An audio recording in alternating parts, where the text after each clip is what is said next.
Land allotments గతంలో ఎట్లా ఉన్నాయి, ఎవరు యాక్టివ్గా ఉన్నారు, ఎవరు ఇంకా యాక్టివ్గా లేరు, వాళ్ళందరినీ ఉన్నటువంటి సమస్యలు ఏంటి, ఈ ప్రాజెక్టుని వేగవంతం చేయడానికి ఏం చేయాలి అనేటువంటి దాని మీద ఈరోజు మంత్రుల కమిటీ కూర్చుంది.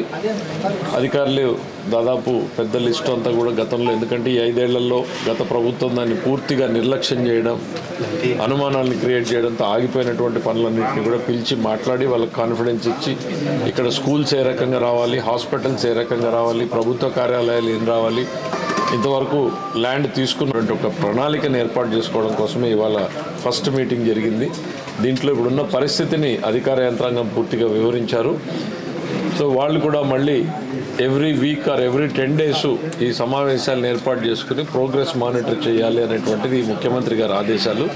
దాని ప్రకారం నారాయణ గారి నేతృత్వంలో ఈ సిఆర్డిఏ వర్క్ ప్రోగ్రెస్గా ఒకవైపు నడుస్తూ ఉంటే రెండో వైపు ఈ ల్యాండ్ అలాట్మెంట్స్ ఏవైతే జరిగినాయి, ప్రధానంగా చాలా ఇప్పుడు మనం చూసాం, విట్ కాలేజ్ వచ్చింది, రామచంద్ర కాలేజ్ వచ్చింది, అమృతమయ్య వచ్చింది, ఇట్లా డబ్బులు గతంలో వచ్చిన తర్వాత ఈ 5 ఏళ్లలో ఏం రాలేదు. కాకపోతే చాలామందికి ల్యాండ్ అలాట్మెంట్ అంతా అయ్యింది.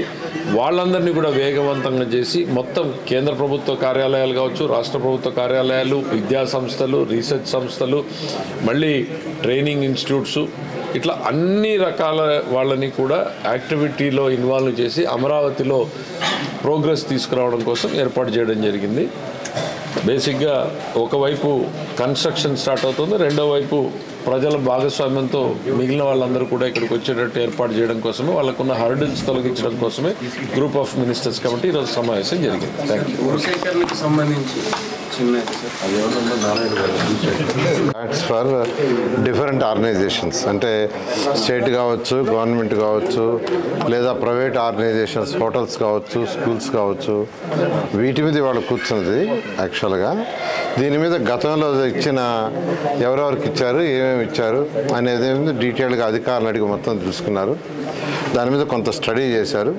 మళ్ళీ నెక్స్ట్ వీక్ యాక్చువల్గా మళ్ళీ దీని మీద కూర్చొని అయితే ఎవరెవరికైతే అంతకుముందు ఇచ్చారో వాళ్ళందరినీ పిలిచి మాట్లాడమని ఈరోజు సిఆర్డి అధికారులకు యాక్చువల్గా ఇన్స్ట్రక్షన్ ఇచ్చారు. వాళ్ళందరినీ పిలిచి ఎవరెవరు వచ్చి ముందుకు కడతారు అవన్నీ డిస్కస్ చేయమన్నారు. డిస్కస్ చేసి నెక్స్ట్ వీక్ జరిగే మీటింగ్కి తీసుకురమ్మన్నారు. తీసుకొచ్చినారు. దాని మీద డెసిషన్ తీసుకుని ముందు పోవడం జరుగుతుంది. మూడు ముక్కలాడితో రాజధాని పక్కన పెట్టింది కాబట్టి ఎవరు కన్స్ట్రక్ట్ చేయడానికి ముందుకు రాలేదు. ఎందుకంటే ఎవరికైనా భయం ఉంటుంది ఏమవుతుందని. అయితే ఇప్పుడు అందరికీ ఒక నమ్మకం వచ్చింది కాబట్టి ఒక పక్క అమరావతి రాజధానికి సంబంధించి డిసెంబర్ ఎండింగ్ లోపల మొత్తం టెండర్లు కంప్లీట్ చేయబోతున్నాం. దానికి సంబంధించిన ప్రాసెస్ టెండర్లు అంతా ఎస్టిమేషన్స్ రెడీ చేస్తున్నారు. ఈరోజు అందరికీ నమ్మకం వచ్చి మేము వస్తాం కడతామని అడుగుతున్నారు కూడా యాక్చువల్గాను. అయితే ఏదైనా ఒక సిస్టమేటిక్గా చేయాలనే ఉద్దేశంతో ఈరోజు గ్రూప్ ఆఫ్ మినిస్టర్స్ కూర్చొని దాని మీద డిస్కస్ చేశారు. నెక్స్ట్ వీక్ ఒక క్లారిటీతో ముందుకు రావడం జరుగుతుంది. క్యాన్సిల్ చేయకుండా రీటెండర్లు పిలవలేము.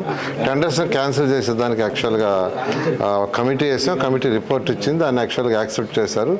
రేపు క్యాబినెట్లో పెట్టి 18వ తేదీ క్యాబినెట్లో అది అప్రూవ్ అయిన తర్వాత రీటెండర్స్ పిలవడం జరుగుతుంది. Okay, thank you.